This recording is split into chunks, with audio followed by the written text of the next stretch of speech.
हाय बच्चों, कैसे हो? और आज हम लोग अब आगे बढ़ रहे हैं हमारे टॉपिक के ऊपर। कल तक हम लोगों ने सोर्सेज ऑफ रिक्रूटमेंट के बारे में पढ़ना शुरू कर दिया था, ठीक है। और सोर्सेज ऑफ रिक्रूटमेंट में अपन क्या पढ़ रहे थे? सोर्सेज ऑफ रिक्रूटमेंट में अपन पढ़ रहे थे कि दो सोर्सेज होते हैं, इंटरनल सोर्स और एक्सटर्नल सोर्स, ठीक है। इंटरनल सोर्स के अंदर अपन ने पढ़ा था कि दो तरीके होते हैं, प्रमोशन और ट्रांसफर्स। और एक्सटर्नल सोर्स के अंदर अब अपने को पढ़ने हैं, मैंने आपको बोला था 10 तरीके होते हैं एक्सटर्नल सोर्स ऑफ रिक्रूटमेंट में। इसके एडवांटेज और डिसएडवांटेजेस तो अपन ने देख लिए थे। एडवांटेजेस और डिसएडवांटेजेस क्या थे? कि आपको फ्रेश टैलेंट मिलता है बाहर से, चॉइस आपके पास अच्छी होती है, आपके पास लेटेस्ट टेक्नोलॉजिकल नॉलेज वाला बंदा मिल जाता है। ये सारे इसके फायदे अपन ने डिस्कस कर लिए थे, ठीक है। नुकसान भी होते थे कि एग्जिस्टिंग एम्प्लॉय बेचारा वो आपके यहाँ पे इतने सालों से काम कर रहा है, उसका मोराल ही डाउन हो जाता है। महंगा भी पड़ता है ये चीज, ठीक है। आप रूल्स एंड रेगुलेशंस के हिसाब से एडजस्ट नहीं कर पा रहे हो, वो भी एक बहुत भारी दिक्कत है। तो ये सारे इश्यूज भी आते हैं। अब हम लोग आगे बढ़ रहे हैं और अब हम पढ़ रहे हैं क्या, इसके मेथड्स। और आप ध्यान से सुनना, क्योंकि एक पूरा मेथड एग्जाम में नहीं पूछेगा, कोई भी एक टॉपिक के ऊपर, दो टॉपिक के ऊपर आपसे क्वेश्चन पूछे जा सकते हैं। अभी तक स्टाफिंग मेरे हिसाब से अब सब लोगों को बहुत अच्छे से समझ में आ रहा है, ठीक है। अब आगे बढ़ रहे हैं इसी के अंदर नेक्स्ट टॉपिक लेके। क्या कॉमन मेथड्स होते हैं रिक्रूटमेंट के, वो भी एक्सटर्नल सोर्स के, ठीक है। तो पहला मेथड जो मैं आपके साथ डिस्कस कर रहा हूं वो है डायरेक्ट रिक्रूटमेंट, ठीक है। Now what is direct recruitment? Direct recruitment का मतलब ऐसा होता है, जैसे देखो डायग्राम देखना, ये एक ऑर्गेनाइजेशन है, ठीक है। इस ऑर्गेनाइजेशन के गेट पे बाहर एक एड या एक पिक्चर लगा दी है, ठीक है, कि यहां पर हमारे यहां पर वैकेंसी खाली है। जैसे ये लिखा ना, ओपन पोजीशन, ठीक है, हमारे यहां वैकेंसी खाली है। वैकेंसी का नाम भी लिख देंगे, उसके क्वालिफिकेशन जो चाहिए वो भी लिख देंगे। फिर जो भी उस गेट से, फैक्ट्री गेट से निकलेगा, ठीक है, उसके बाहर से निकलेगा, उसको दिखेगा और यहाँ पे एक जॉब पोजीशन खाली है, वो अप्लाई कर सकता है। तो ये क्या हो गया? डायरेक्ट रिक्रूटमेंट, कि सीधे ऑर्गेनाइजेशन ही गेट पे इनवाइट कर रही है, गेट के बाहर एक फ्लेक्स लगा दिया, बोर्ड लगवा दिया, ठीक है, क्या कि हमारे यहाँ ये वेकेंट पोजीशन से अप्लाई करो। तो this is known as direct recruitment, ठीक है। मतलब डायरेक्ट इनविटेशन है कि आओ और अप्लाई करो, वॉक इन करो, अंदर आओ और इंटरव्यू के लिए अप्लाई करो, ठीक है। अच्छा, मेनली ये वाला जो डायरेक्ट रिक्रूटमेंट होता है, ये बड़ी पोस्ट के लिए नहीं होता है, ठीक है। गेट, फैक्ट्री गेट पे लगा दिया, ऐसा नहीं हो सकता, ठीक है। ये होता है छोटी पोस्ट के लिए, ठीक है, अनस्किल्ड, जहां पे स्किल्स की ज्यादा जरूरत नहीं है, जैसे स्वीपर हो गया, पियोन हो गया। उनके लिए क्या होता है, कोई ऐड नहीं देंगे अखबार में कि हमें चाहिए एक पियोन, उतना तो खर्चा आप उसमें ऐड में ही कर दोगे अगर पियोन को रखोगे, जितनी सैलरी नहीं होगी उसकी। तो वहां पर आप देखा होगा आप लोगों ने, घरों के बाहर या कहीं कहीं फैक्ट्री गेट्स के बाहर या ऑफिस प्रीमाइसेस के बाहर लिखा होता है vacancy for 2 peons, vacancy for 3 sweepers, ठीक है। वहां पर आप लोग जाके और बात कर लो और वो आपको रख लेते हैं, ठीक है। This is known as what? This is known as direct recruitment, ठीक है। तो क्या लिखा है इसमें, दो तीन पॉइंट समझने के हैं। पहला, ऑर्गेनाइजेशन नोटिस पेस्ट कर देती है। कहां पर नोटिस पेस्ट कर रही है organisation? At the gate of their office और फैक्ट्री और वर्कशॉप, ठीक है। उसी फैक्ट्री गेट के बाहर, उस ऑफिस गेट के बाहर पूरा का पूरा एक छोटा सा ऐड लगा दिया, जहां पर बता दिया कि ये वेकेंट जॉब पोजीशन है।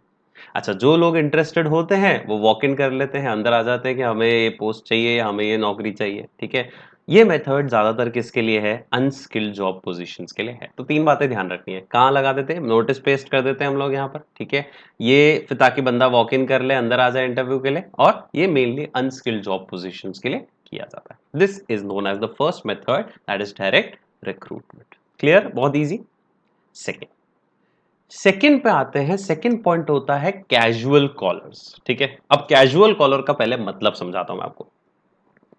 मान लो कभी हमने अखबार में ऐड दिया था, जैसे थर्ड वाला ऑप्शन है ना, एडवर्टीजमेंट, ठीक है, हमने अखबार में ऐड दिया था, हमारे पास 5,000 एप्लीकेशन आई, जबकि पोस्ट हमारे पास सिर्फ 10 ही थी। 5,000 एप्लीकेशन आई, 10 पोस्ट थी, हमने 10 को सेलेक्ट कर दिया और 4,990 को हमने रिजेक्ट किया। उस 4,990 का डेटा भी तो हमारे पास पड़ा था, ऐसा आप समझ सकते हो। या फिर कभी कभी ऐसा होता है कि जैसे हमने ऐड दिया, ठीक है, लोग आए, उन्होंने अपना सारा का सारा रिज्यूम, सारा का सारा एप्लीकेशन जो है वो कहाँ जमा करा दी? रिसेप्शन पे जमा करा दी। फिर हमने उन 5,000 एप्लीकेशन पे से 10 को सेलेक्ट किया, बाकी 4,900 रिसेप्शन के वाले के पास ही पड़ी, क्योंकि वो हमने अभी सेलेक्ट नहीं करी थी, ठीक है, उसको रिजेक्ट कर दिया था। तो उन 4,000, अब मान लो कभी हमको एक वैकेंसी और जरूरत पड़ गई, मान लो 5 पोजीशन और आ गई, 10 तो खाली थी वो भर दी। अब 6 महीने बाद 5 जगह और खाली हो गई। अब हम 5 उस जगह को भरने के लिए वापस क्या नहीं करेंगे, वापस ऐड नहीं देंगे। हमारे पास 4990 एप्लीकेशंस पेंडिंग पड़ी थी, हम उन्हीं को स्क्रूटनाइज कर लेंगे कि इनमें भी कोई केपेबल है क्या, तो उस 5 को भी हम लोग सेलेक्ट कर लेंगे। जो पिछली बार इंटरव्यू राउंड में सेलेक्ट नहीं हो पाया था, लेकिन उसको बुला लो कि भाई यहाँ 5 और आ गए, आप आ जाओ, अच्छे थे पर सबसे अच्छे नहीं थे उस टाइम पर, अब हमें आपको आपकी जरूरत है, आप आ जाओ। तो उसको फोन किया हमने कि आपकी जो एप्लीकेशन आपने दी थी अब आप सिलेक्शन हो गए। तो वो देखो वो कितना खुश हो गया, देखो खुशी का ठिकाना ही नहीं है इसके, है ना। इसको कॉल करके हमने बोल दिया, कैजुअली फॉल आया उसके पास। जब एप्लीकेशन उसने दी थी, जब वैकेंसी के लिए अप्लाई किया था, तब तो उसको रिजेक्ट कर दिया था हमने, ठीक है। लेकिन अभी हमको जरूरत पड़ रही है एक बंदे की और, तो हमने कहा चलो उसको ले लेते हैं, क्योंकि वो ठीक था, इतना बुरा भी नहीं था, पर ठीक है उससे अच्छा एक बंदा था, तो हमने उसको ले लिया। अब उसको सेलेक्ट कर लेते। तो कैजुअली हमने उसको कॉल किया और उसको बोला भैया ये वैकेंसी खाली, आप वेटिंग लिस्ट में थे, आपको चलना है तो आ जाओ, ठीक है। वो हाँ कर दे कि हाँ ठीक है सर मैं आना चाहता हूँ, ठीक है मैं अभी भी मेरे पास कोई जॉब नहीं है, तो हमने एक तरह से क्या समझे आप, वेटिंग लिस्ट वाले जो थे, उन वेटिंग लिस्ट वाले में से हमने किसी को सेलेक्ट कर लिया, ठीक है। That is known as casual callers. 3-4 बातें इस पे भी देखनी है। देखो, पहला, जनरली जो बड़ी ऑर्गेनाइजेशंस होती हैं वो एक एप्लीकेशन फाइल पूरी मेंटेन करके रखती है, जिसमें वो सारी पेंडिंग जो एप्लीकेशंस हैं, ठीक है, जो जॉब सीकर्स थे जिन्होंने जॉब के लिए अप्लाई किया था और जिन्होंने अपना रिज्यूम अपनी डिटेल्स रिसेप्शन पे छोड़ के गए थे, उनका वो फाइल मेंटेन करते रखते हैं। Sometimes the application of suitable candidate who are not selected in the previous year's selection process are also kept in the application file. पिछले साल हमें 5,000 में से 20 अच्छे लगे थे, लेकिन सेलेक्ट हमको 10 ही करने थे, तो हमने 10 को सेलेक्ट किया और 10 को रिजेक्ट किया। और वो 10 जो वेटिंग में है जिनको हमने रिजेक्ट किया वो भी अच्छे थे, बट हल्का सा थोड़ा सा डिफरेंस था उनमें और बाकी 10 में, तो हमने उनको बाकी 10 को सेलेक्ट कर लिया, उनको रिजेक्ट किया। अब उसकी भी डाटा हमारे पास पड़ी हुई है, तो हम क्या करते हैं, इन सबको क्या बोलते हैं, वेटिंग लिस्ट बोलते हैं, ठीक है। सो जब भी कोई जॉब वैकेंसी होती है, उस सूटेबल कैंडिडेट को जो वेटिंग लिस्ट में है उसको बुला लिया जाता है, उसको फोन कर दिया जाता है कि आप आ जाओ, और वो देखो उसकी खुशी का ठिकाना ही नहीं रहा है। अब clear. So this is the second method. Concept बहुत इजी है, ठीक है। डायरेक्ट रिक्रूटमेंट में क्या ध्यान रखना, दो चीजें, फैक्ट्री गेट के बाहर ही पेस्ट कर रहे हैं, अनस्किल्ड जॉब पोजीशंस के लिए वो ज्यादातर फेवरेबल है। कैजुअल कॉलर्स में क्या हो रहा है, हमारे पास एक फाइल पड़ी हुई है, ठीक है। एप्लीकेशन जो इन लोगों की आई थी जिनको हमने अभी सेलेक्ट नहीं किया या जिनकी पेंडिंग पड़ी हुई है, ठीक है, वो पड़ी है, उसमें से अगर जगह खाली हुई तो वेटिंग लिस्ट में से हम लोग बुला लेंगे उस बंदे को। This is casual callers. Third third है तरीका एडवर्टाइजिंग का। ये तो बहुत सिंपल है। आप लोग सबसे इजी और बहुत कॉमन तरीका, पॉपुलर तरीका है, ऐड दे दो आप, ठीक है। आपकी मर्जी हो आप अखबार में ऐड दे दो, ठीक है। आपकी मर्जी हो आप रेडियो पे ऐड दे दो, ठीक है। आपकी मर्जी हो आप जैसे भी देना चाहो आप एडवर्टाइज कर सकते हो, ठीक है। जैसे कोई अकाउंटेंट की पोस्ट खाली है, जैसे यहां पर देखा आपने, job career opportunity, job available, accountant can apply now. ये तो शॉर्ट एक तरह तरीके से दिया, इसकी और डिटेल आप दोगे कि we require a chartered accountant for this job, apply on this email ID and etcetera etcetera, वो सब डिटेल आप लोग दोगे। ये तो खाली एक स्पेसिमेन मैंने आपके लिए डायग्राम के लिए बना रखा है, ठीक है। तो the most common and the popular method of external recruitment is advertising about the vacant job position. Organisation select कर सकती है the media of advertisement. Media मतलब आपको अखबार में देना है, किसी मैगजीन में देना है, कहाँ देना है, तो वो मीडिया आपको चुनना है, keeping in mind the requirement of the job. For example, अगर अकाउंटेंट का जॉब है तो advertisement can be given in chartered accountant की जो बुकलेट आती है, सीए की जो जर्नल आती है, सीए की जो बुकलेट आती है इंस्टीट्यूट की, institute of chartered accountants of India की मैगजीन आती है, उसमें छपवा सकते हो।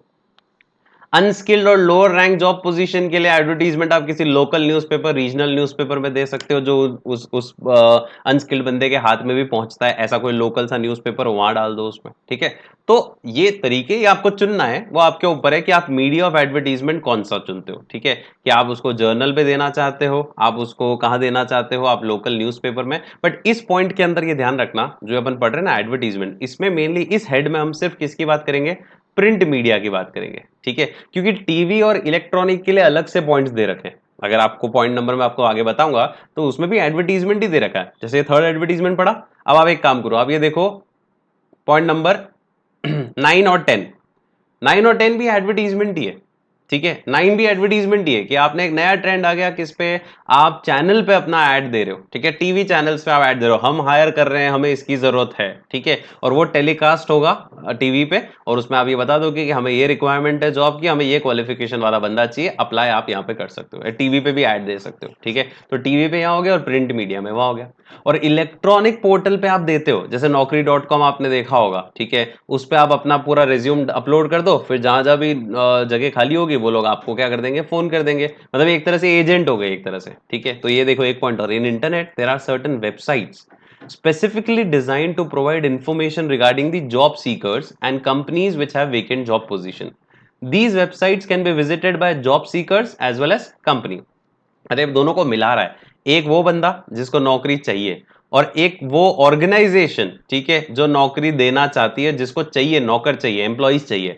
तो ये भी इस साइट पे जा सकती है naukri.com पे, और ये भी इस साइट पे आ सकती है, अपनी रिक्वायरमेंट पोस्ट कर सकते हैं, ये यहां से आएगा, और ये एक तरह से मीडिएटर है, एजेंट हो गया, ऑनलाइन एजेंट हो गया, जो आप दोनों को मिलाने का काम कर रहा है। जैसे शादी.com होता है ना, दो लोगों को मिलाने का काम कर रहा है, वैसे ये naukri.com है, ठीक है। So this is also web publishing बोलते हैं इसको, ऑनलाइन आपने पब्लिश किया, ऑनलाइन आपने देखी सारी रिक्वायरमेंट। तो मतलब एडवर्टीजमेंट प्रिंट पे हो गया, प्रिंट मीडिया पे, अखबारों में, मैगजीन्स में, जर्नल्स में, उसको बोलते हैं क्या, उसको बोलते हैं हम लोग एडवर्टीजमेंट। एक होता है एडवर्टीजमेंट ऑन टेलीविजन, जो अभी ऊपर वाला पॉइंट था, और एक होता है एडवर्टीजमेंट किस पे, वेबसाइट्स के ऊपर, that is web publishing. Clear, ठीक है। तो हमारे पास देखो ऐसे तो पॉइंट कितने हो गए, अब अपन ने जो पढ़े, 3 ये और 2 वो, 5 पॉइंट अपन पढ़ चुके हैं। तो 5 पॉइंट फटाफट से रिवाइज कर लेते हैं। पहला पॉइंट, सबसे पहला पॉइंट क्या कहता है, हमें एडवर्टीजमेंट अगर देना है और हमें एक्सटर्नल सोर्स ऑफ रिक्रूटमेंट को चुनना है, तो सबसे बेसिक तरीका, डायरेक्ट रिक्रूटमेंट, फैक्ट्री के गेट के बाहर ही पेस्ट कर दो, वही लिख दो। पर ये मेनली किसके लिए है, अनस्किल्ड जॉब पोजीशंस के लिए। सेकंड, अपन ने पढ़ा कैजुअल कॉलर्स, कि जो हमारे पास वेटिंग लिस्ट पड़ी है उनमें से हमने कॉल करके बुला लिया। थर्ड, एडवर्टीजमेंट प्रिंट मीडिया में हो गया, प्रिंट मीडिया मतलब छपेगा, ठीक है। फिर एक टेलीविजन वाला हो गया और एक हो गया वेब पब्लिशिंग वाला, ठीक है। अब बाकी जो आ रहे हैं थोड़े से इंपॉर्टेंट है, ध्यान से सुनना। अगला आ रहा है एम्प्लॉयमेंट एक्सचेंज। इसके बारे में पहले मैं आपको बता देता हूं, सरकार भी नौकरी दिलाने के लिए, न सरकार भी, वापस सुनना, सरकार भी नौकरी दिलाने के लिए ऐसे ऑर्गेनाइजेशंस, ऐसे एम्प्लॉयमेंट एक्सचेंजेस सेटअप करती है, ताकि जो ऑर्गेनाइजेशन है और जो जॉब मांगने वाले लोग हैं उनके बीच में एक वापस मध्यस्थ का काम करती है, मीडिएटर का काम करती है। तो ऐसे बहुत सारे एम्प्लॉयमेंट एक्सचेंजेस भी है। जैसे लॉकडाउन के समय सरकार ने एक ऑनलाइन एक एम्प्लॉयमेंट एक्सचेंज खोला, बोला आप अपने रेज्यूम यहाँ अपलोड कर दो, जो भी कंपनियां आपको लेना चाहेंगी इसमें से ले लेंगे। और ये देखो, ये वास्तविक पिक्चर है कि एक एम्प्लॉयमेंट मेला चल रहा है, सरकार की तरफ से घोषित हुआ कि हमें रोजगार मेला चला रहे हैं, अगर आपने हिंदी वर्ड सुना हो, रोजगार मेला। और उसके लिए एक एम्प्लॉयमेंट एक्सचेंज का ऑफिस भी होता है, ठीक है, बहुत सारी जगह है। आप अपनी एप्लीकेशंस लेके खड़े हो जाओ, ठीक है, वहां पर इंटरव्यू आएंगे, मतलब जो कंपनियां आ रही हैं सरकार के थ्रू आ रही हैं एक तरह से, और वो कंपनियां आपका इंटरव्यूज लेंगी या आपके रिज्यूम देखेंगे और जो इसको अच्छा लगेगा उसको बुलाएंगे। तो इसके थ्रू भी नौकरी पाई जा सकती है, ये भी एक तरीका है। तो मतलब सुनो, मैं एक ऑर्गेनाइजेशन, अपन क्या पढ़ रहे हैं कि ऑर्गेनाइजेशन कैसे एम्प्लॉइज को लाएगी। तो एक तरीका ऑर्गेनाइजेशन के पास है कि वो इन एम्प्लॉयमेंट एक्सचेंज में क्या करवा ले, रजिस्ट्रेशन करवा ले, कि हमें आप रजिस्टर कर लो, और आपके यहाँ जो भी लोग आएंगे, ठीक है, उनकी डिटेल्स वो आप हमें उपलब्ध कराना, हमें जो अच्छा लगेगा उनमें से हम एम्प्लॉइज को बुला के इंटरव्यू लेके उनको सेलेक्ट कर लेंगे। ये एक तरीका और है आपके लिए एम्प्लॉय लाने का, आपको दर दर भटकने की जरूरत नहीं, आपको एडवर्टीजमेंट भी करने की जरूरत नहीं है। आप उस डिस्ट्रिक्ट के, उस स्टेट के एम्प्लॉयमेंट एक्सचेंज के पास जाओ, ठीक है, और बात कर लो ये एम्प्लॉयमेंट एक्सचेंजेस कौन चलाती है, ये एम्प्लॉयमेंट एक्सचेंजेस सारी सरकार चलाती है, ठीक है, this is run by government. तो गवर्नमेंट एम्प्लॉयमेंट एक्सचेंजेस एक तरह से एक मिडिल मैन है, मध्यस्थ का काम कर रहे हैं, किसके बीच में, ठीक है, जॉब मांगने वाले के बीच में और ऑर्गेनाइजेशन के बीच में, एक मिडिल मैन का काम कर रहे हैं इन दोनों के बीच में, ठीक है, क्लियर। जॉब सीकर्स जो होते हैं, जिनको जॉब चाहिए, वो अपना बायोडाटा वहां छोड़ के जा सकते हैं एम्प्लॉयमेंट एक्सचेंज में, अपनी डिटेल्स छोड़ के जा सकते हैं एम्प्लॉयमेंट एक्सचेंज में। और जब भी ऑर्गेनाइजेशन अप्रोच करती है एम्प्लॉयमेंट एक्सचेंज को, एम्प्लॉयमेंट एक्सचेंज उनको सूटेबल कैंडिडेट्स की लिस्ट दे देता है। जैसे मैं गया, मैं बॉस हूं, मैं सीईओ सीएफ हूं, मेरी कंपनी को 4 कौन चाहिए, अकाउंटेंट चाहिए। तो मैं एम्प्लॉयमेंट एक्सचेंज के पास गया, मैंने बोला मुझे कम से कम बीकॉम पास वाले 4 लोगों चाहिए। तो उनके पास जो भी डेटा था उनमें से जो बीकॉम वाले पास थे, ठीक है, उनका डेटा उन्होंने आपको उपलब्ध करा दिया। आप उसमें से फिर इंटरव्यूज लेके उनको सेलेक्ट कर सकते हैं। दिस इज वन तरीका, एम्प्लॉयमेंट एक्सचेंज। यहां ये फायदा है कि कमीशन का खेल ज्यादा नहीं चलता, यहाँ पे आपको उसको एम्प्लॉयमेंट एक्सचेंज को कमीशन देने की जरूरत नहीं है। लेकिन एक तरीका और जो शानदार है उसके बाद का, वो है placement agencies and management consultant. इसमें आपको क्या करना पड़ता है, आप एक एजेंसी को हायर कर रहे हो और उसको आपको पैसे देने पड़ते हैं, उस एजेंसी को। ये वो प्राइवेट ऑर्गेनाइजेशंस हैं जो आपके लिए अच्छे एम्प्लॉयज ढूंढ के लाती है। तो आपने उनको पैसे दिए, जैसे मैंने एक एजेंसी को हायर किया, ठीक है, बोला ऐसे प्लेसमेंट एजेंसीज खूब सारी चलती है, ठीक है, मैंने एक एजेंसी को हायर किया और बोला मुझे 5 एम्प्लॉइज, 5 चार्टर्ड अकाउंटेंट्स चाहिए। अच्छा, ये प्लेसमेंट एजेंसीज का नाम बहुत अच्छा होता है ना, बहुत सारी जगह इनकी वर्चस्व होती है, तो लोग भी इनके पास आते हैं कि हमें जॉब चाहिए, आप दिलवा सकते हो क्या। तो प्लेसमेंट एजेंसी एक तरह से दलाल का काम करती है। जैसे प्रॉपर्टी में होता है ना, जमीन बेचने के लिए, खरीदने के लिए हम दलाल के पास जाते हैं, क्योंकि हमें डायरेक्ट आइडिया नहीं है। और सेलर भी किसके पास आता है, दलाल के पास, कि आप बायर ढूंढ के लाओ तो आपको हम इतना प्रतिशत आपको क्या दे देंगे, कमीशन दे देंगे, ठीक है।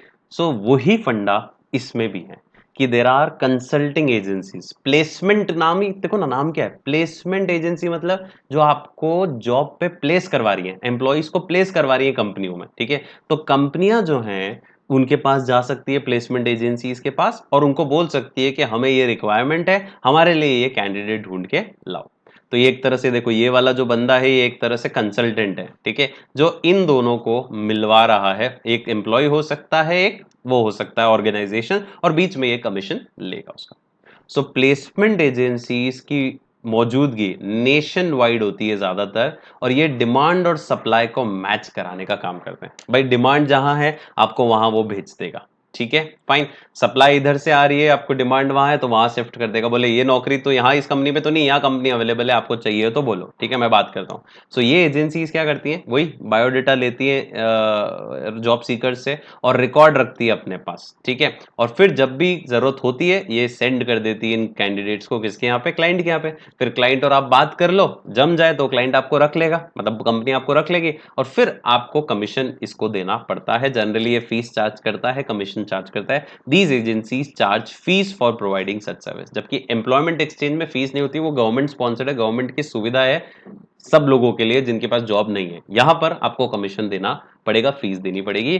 These are a kind of employment exchanges which are run by private enterprise. है ये भी वही एम्प्लॉयमेंट एक्सचेंज ही है, बस ये है प्राइवेट एंटरप्राइज रन कर रही है, और यहां पर जो अपन ने पढ़ा था वो सरकार रन कर रही है, इसलिए वहां फीस देने की जरूरत नहीं होती। बहुत फीस होती भी तो मामूली फीस होती है, 5-10 रुपए की। यहाँ अच्छी खासी फीस होगी, यहाँ पर 10,000, 20,000, 30,000, 40,000, 50,000 भी फीस हो सकती है। क्लियर। तो दोनों का मतलब समझ में है ना, दोनों में ही है मिडिल मैन ही, एक में सरकार मिडिल मैन है और एक में प्राइवेट एंटिटी जो है वो मिडिल मैन का काम कर रही है। दोनों में है मध्यस्थी, दो लोगों को मिलाने का काम कर रही है, ऑर्गेनाइजेशन और जॉब सीकर को। कंफर्टेबल। अगला, अगला होता है कैंपस रिक्रूटमेंट। जो मैंने आपको बोला था कि पहले भी बताया था, ऑर्गेनाइजेशन जैसे आईआईएम हो गया, आईआईटी हो गया, ठीक है, ऑर्गेनाइजेशंस इन कॉलेजेस में ही विजिट कर लेती है, इन इंस्टीट्यूट्स में ही चली जाती है, और वहां पर जो लास्ट ईयर में पढ़ रहे होते हैं बच्चे, उन लोगों को बात कर लेती है, उन लोगों के साथ इंटरव्यूज करते हैं, और लगता है कि हाँ, ये कैंडिडेट बहुत अच्छा है, तो बोलती है अभी हम आपको बुक कर रहे हैं, आपकी जैसे ही पढ़ाई खत्म हो जाए आप हमारे यहाँ जॉब के लिए आओगे, आपको हमने अभी से क्या कर लिया है, फाइनल कर लिया है, हायर कर लिया है, ठीक है। तो इससे क्या होता है, लेटेस्ट नॉलेजेबल बंदा उनको मिल पाता है। और ये मेनली जो एमबीए के इंस्टीट्यूट मैंने आपको बोला, आईआईएम हो गया, टेक्निकल इंस्टीट्यूट हो गए, आईआईटीज हो गए, यहाँ पर ये बहुत अच्छे से चलता है। सारे कॉलेजेस में ज्यादातर आजकल कैंपस रिक्रूटमेंट का फंडा है कि कैंपस, आपको कहीं जाने की जरूरत ही नहीं है, मतलब नौकरी ढूंढने वाले को, अभी तो वो पढ़ रहा है, अगले साल से नौकरी ढूंढेगा, उसको जाने की जरूरत नहीं, कंपनियां आ रही है और उसको पहले ही सेलेक्ट कर रही है, तो उसकी टेंशन ही नहीं। इसको बोलते हैं कैंपस। कैंपस मतलब प्रेमाइसेस में आके, कैंपस में आके, कॉलेज कैंपस में आके आपको रिक्रूट करके ले जा रही है कंपनी। इसके लिए कंपनियों को थोड़ा सा थोड़ा सा पेमेंट करना पड़ता है उन कॉलेजेस को, या कभी कभी पेमेंट भी करना पड़ता है, कभी कभी क्या होता है कॉलेज और उस ऑर्गेनाइजेशन के बीच में टाई अप हो रखा है कि भाई आपको हम ऑर्गेनाइज एम्प्लॉइज दे रहे हैं, ठीक है, तो आप फीस नहीं लोगे हमसे, तो ऐसा भी होता है, फीस भी हो सकती है नहीं भी हो सकती, बट ये कैंपस रिक्रूटमेंट का तरीका। देखो ये कॉलेज है, मान लो ये कॉलेज में सारे बच्चे वेट कर रहे हैं कि सबका इंटरव्यू हो रहा है, सबका इंटरव्यू हो रहा है लास्ट ईयर में जिनको भी है, और ये अंदर इंटरव्यू चल रहे हैं, ठीक है। सो समटाइम सीनियर मैनेजर जो होता है ऑर्गेनाइजेशन का, वो विजिट करता है कहाँ पे, कॉलेजेस में, टेक्निकल इंस्टीट्यूट में, ताकि फ्रेश ग्रेजुएट या लेटेस्ट टेक्नोलॉजिकल नो हाउ वाले, टेक्नोलॉजिकल जिनके पास सबसे लेटेस्ट नॉलेज है, वो वाले लोग उनको मिल जाए। ये रिक्रूटमेंट ज्यादातर मैंने आपको बोला इंजीनियर्स, कंप्यूटर प्रोग्रामर्स, एमबीएस के लिए ज्यादा चलता है। This is campus recruitment. Easy, fine. अगला पॉइंट, अगला point is recommendation from present employee. अब सुनो, हमारे यहां एक जॉब वैकेंसी खाली है, अभी हुई है। हम क्या कर रहे हैं, हम बाहर किसी से पूछ ही नहीं रहे, हम हमारा जो एम्प्लॉय है ना, एम्प्लॉय जो बहुत अच्छे से काम कर रहा है हमारे यहाँ सालों से, उसको पूछ रहे हैं कि यार तेरे नोन में कोई है क्या, तेरे रिश्तेदार में, तेरे दोस्तों में, या तेरे नोन में कोई है क्या जो इस पोजीशन के लिए बहुत अच्छा है। क्योंकि ऑर्गेनाइजेशन यहाँ प्रेफर कर रही है कि यार ये रेकमेंड करेगा तो ये अच्छा ही रेकमेंड करेगा, क्योंकि ये बंदा ऑर्गेनाइजेशन की अच्छाई के लिए सोचता है, ये ऑर्गेनाइजेशन की ब्रांड के लिए सोचता है, ठीक है। और एक फायदा और होगा कि इससे मिलने वाला अगर इसके साथ आएगा इस जॉब पोजीशन पे, ठीक है, तो इसका जेलिंग भी उसके साथ बहुत अच्छा हो जाएगा और दोनों मिलकर बहुत अच्छे से काम कर लेंगे, ठीक है। सो बहुत बार ये भी है तो एक्सटर्नल, आ तो बंदा बाहर से रहा है, लेकिन रेकमेंड कौन कर रहा है, सुझाव कौन दे रहा है उसके लिए, इंटरनल एम्प्लॉय जो ऑलरेडी हमारे एम्प्लॉय है वो सुझाव दे रहा है, ठीक है। तो क्या बोल रहे हैं, many firms encourage their employees to recommend the name of their rishtedar, friends, other known people to fill the vacant job position. Organisation भी प्रेफर कर रही है recommendation by trusting the goodwill of the present employee, कि यार आप हमारे यहाँ बहुत सालों से हो, आपको बहुत अच्छे से पता है कैसा बंदा चाहिए होगा, आपके ना ध्यान में हो तो बता दो, नहीं हो तो फिर हमारे पास बाकी तरीके ही हैं, ठीक है। सो ऑर्गेनाइजेशन ट्रस्ट कर रही है उस बंदे की गुडविल के ऊपर, उस बंदे की इमेज के ऊपर, and organisation can catch the hold of the existing employees if there is any problem with the new employee recommended by him. और ऑर्गेनाइजेशन के लिए भी फायदा है, देखो क्या फायदा, कल को अगर वो नया एम्प्लॉय कुछ गड़बड़ करेगा तो हम किसको डांट सकते हैं, एग्जिस्टिंग एम्प्लॉय को, कि तूने रेकमेंड किया था, तेरी जिम्मेदारी अब इसको समझाना, ठीक है, कोई भी नुकसान हुआ तुम भी जिम्मेदार हो गए।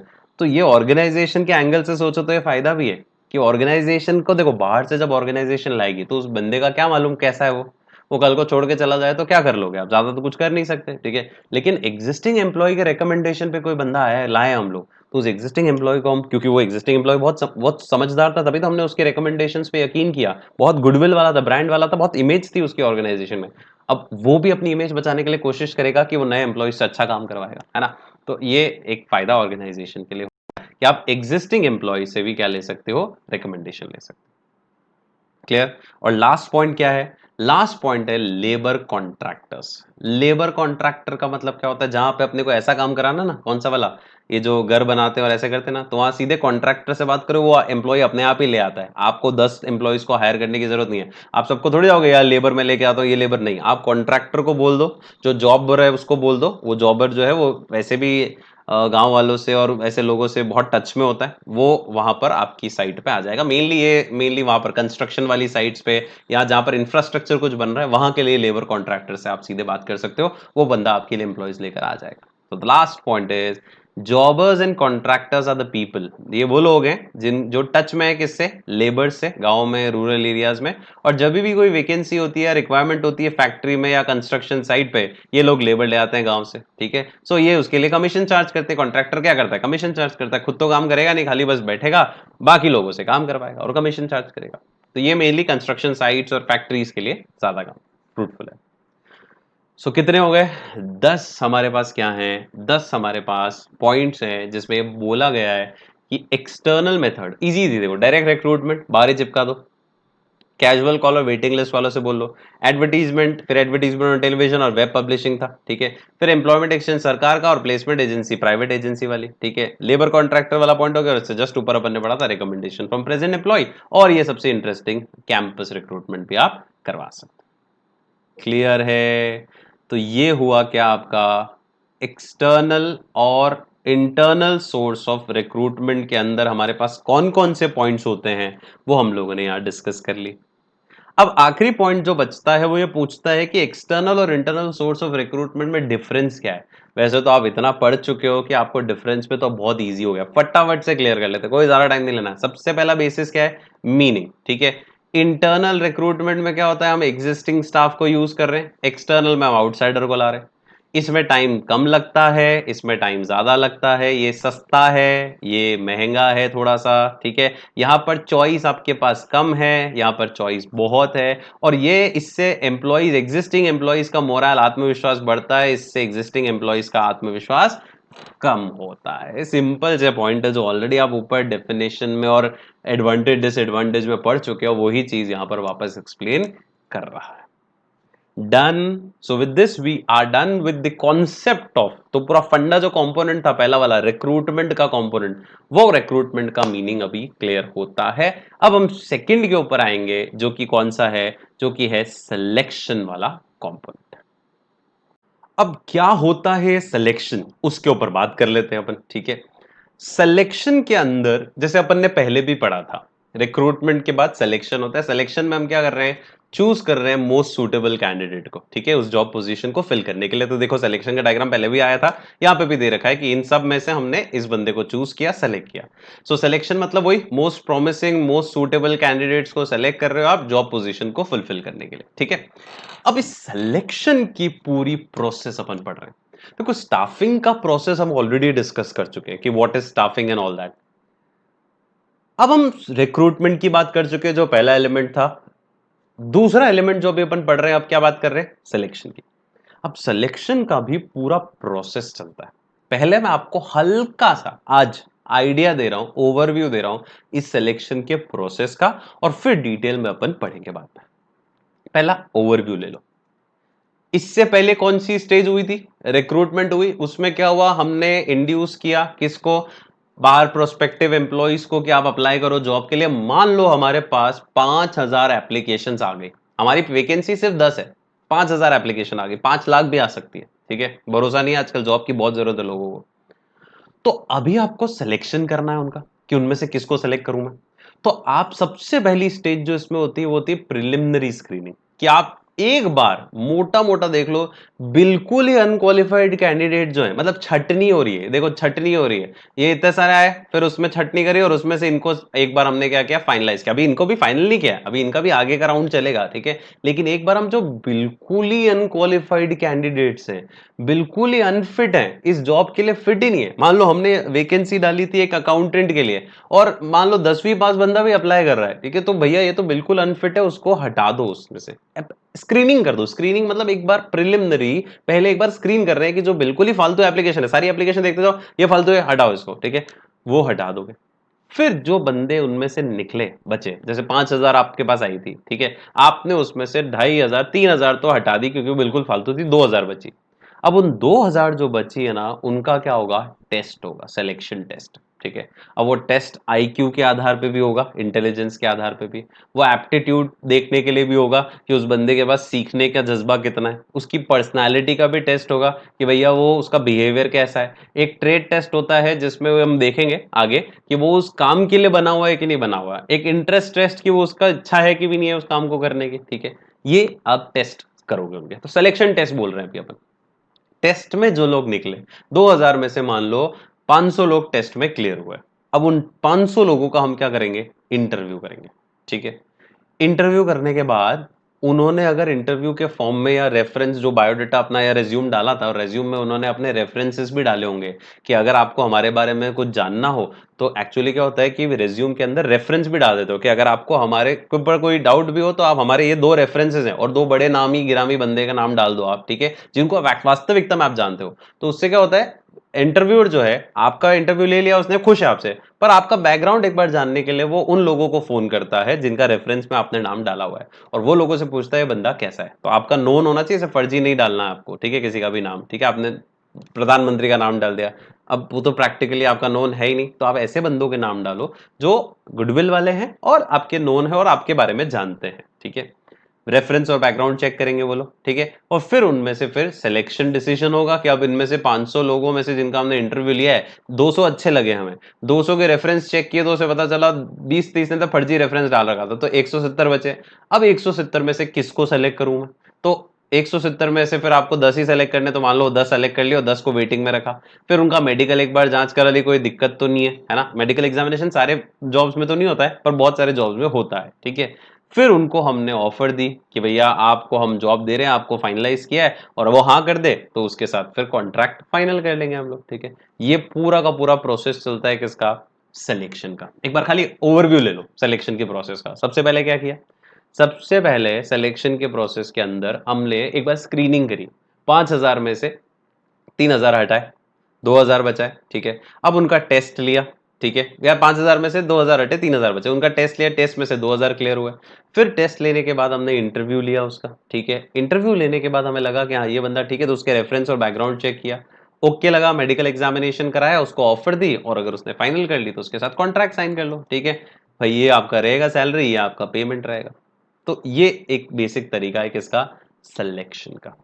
तो एक बार ओवरव्यू समझ में आ गया ना सिलेक्शन क्या होता है। बाकी डिटेल डिस्कशन अपन आगे करेंगे, और फिर एक डिफरेंस भी दे रखा है किसके बीच में? रिक्रूटमेंट और सिलेक्शन के बीच में। अब रिक्रूटमेंट सिलेक्शन का डिफरेंस पहले पढ़ लो तो वो दिक्कत नहीं है, क्योंकि ये दोनों तो सिंपल है। देखो इसका मीनिंग क्या था कि आप अप्लाई करने के लिए इंड्यूस कर रहे हो, सर्च कर रहे हो कैंडिडेट को, तो इसका इंड्यूसिंग था, process of searching for the job, ठीक है, searching for the candidate to apply for the job. जबकि यहां पर हम क्या कर रहे हैं? उस बंदे ने जिसने अप्लाई कर दिया है उसको स्क्रीन कर रहे हैं, उसको सेलेक्ट कर रहे हैं, और उसको फिर ऑफर कर रहे हैं जॉब।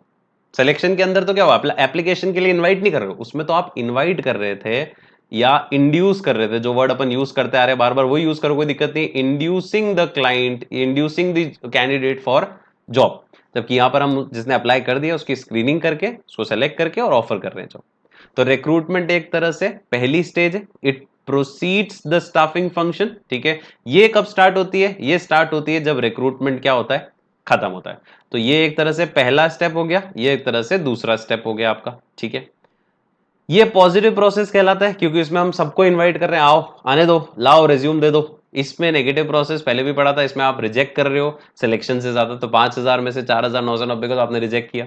और इसमें कोई कॉन्ट्रैक्ट नहीं बनाना पड़ता था सामने वाले के साथ, भाई जिसने भी जॉब के लिए अप्लाई किया जरूरी थोड़ी उसको जॉब देंगे, ठीक है। यहां पर तो आप कॉन्ट्रैक्ट कर रहे हो सामने वाले के साथ कि हम तुमने सेलेक्ट कर लिया है, तुम हमारे साथ अब काम करो। तो बहुत सिंपल से 4 बेसिस डिफरेंस दे रखे रिक्रूटमेंट और सिलेक्शन में, जो अभी अपन ने डिस्कस कर लिया। मीनिंग सिंपल है, पहले कौन सा आता है? तो पहले ये आता है, फिर सेकंड स्टेज पे ये आता है, ठीक है। ये पॉजिटिव प्रोसेस, ये नेगेटिव है, और यहाँ पे कॉन्ट्रैक्ट ऑफ सर्विस आ जाता है, ठीक है, फाइन। अब इसके वापस इन पॉइंट्स को अपन डिस्कस करना शुरू करेंगे, सिलेक्शन के प्रोसेस को।